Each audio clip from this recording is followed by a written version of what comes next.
I've talked a good deal about censorship on high-tech platforms on the podcast. And a question we might think about is, which is the worst of all these big tech conglomerates?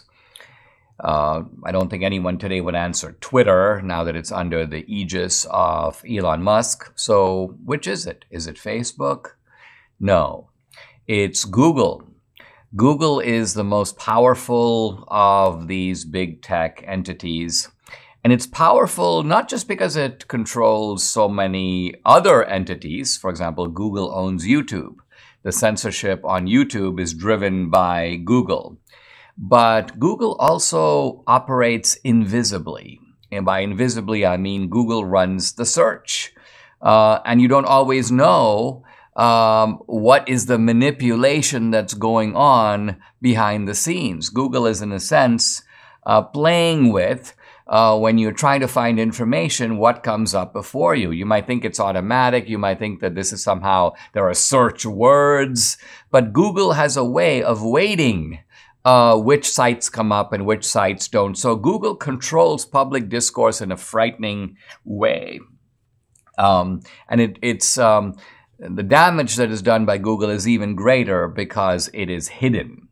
On other platforms, for example, if Facebook takes you down, you don't have your Facebook page anymore, or you're sent a notice of a violation, or even in the old Twitter where you're shadow banned. By and large, you can see that. You can see, oh, wait a minute, I'm getting a lot fewer likes. Debbie once noticed, she's like, I used to have 12,000 followers and get 80, 100, 300 likes. Now I've got almost 100,000 followers and I get 2 likes. How is that possible? Well, somebody must be blocking me. Somebody must be shadow banning me.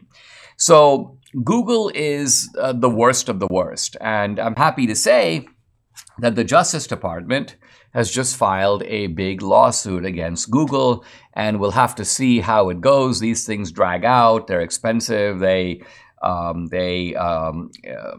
Two powerful entities, the DOJ and Google, crossing swords here. But this might end up in the breakup of Google, which of course would be a very good thing.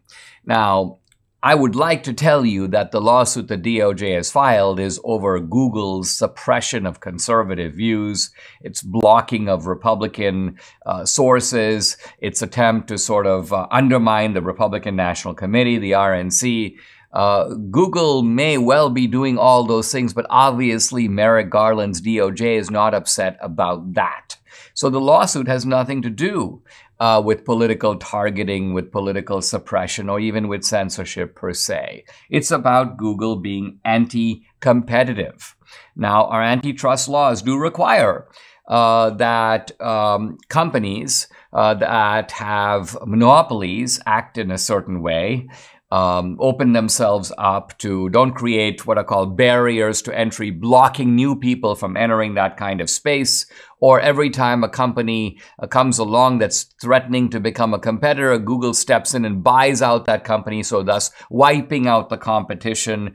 Google also has a way to manipulate and control ads so that it's able to, A, appropriate the revenue from ads all to itself, but second of all, pressure advertisers to advertise with Google because of their dominance of this social media market, forcing publishers and advertisers to use Google products and blocking the access of competitive products. So this is really what this lawsuit is all about. It says that Google, quote, buys up competitors, forces the adoption of Google's tools for website publishers, distorts the competition in what are called ad auctions by limiting bidding of ad companies and also manipulating these auctions to its own advantage, suppressing alternative technologies, blocking rivals. So all of this would seem to be a case, and if it has to be shown and proven, and Google, of course, will do its best it'll put on a massive song and dance routine to say, no, we're not really doing this.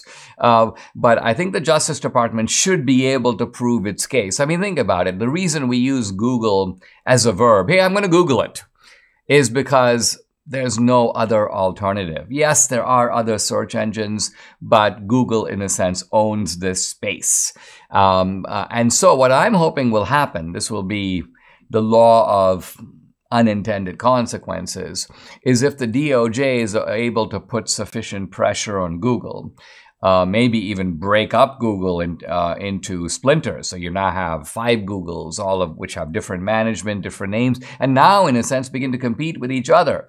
The reason that would be a good outcome is I think that that would have benefits for the political openness debate. It's much more difficult for 5 Googles to systematically censor you than for one Google which owns the space to do it. One Google, in a sense, has immunity. Think about it. There's no penalty for them if a lot of conservatives who have huge channels are somehow blocked on YouTube. What does Google care? They have nowhere really else to go. Now, there might be other platforms like Rumble which are coming up, but they're still a long way from YouTube, and Google dominates the search engine business. They, in a sense, have it all to themselves. So what I'm hoping is that you have an anti-competitive an anti-competitive lawsuit against Google that has a good outcome, the breakup of Google, but that has ancillary benefits, and the ancillary benefits is that we all are able to speak a little more freely, and we're not going to have our searches blocked by a single tyrannical regime at Google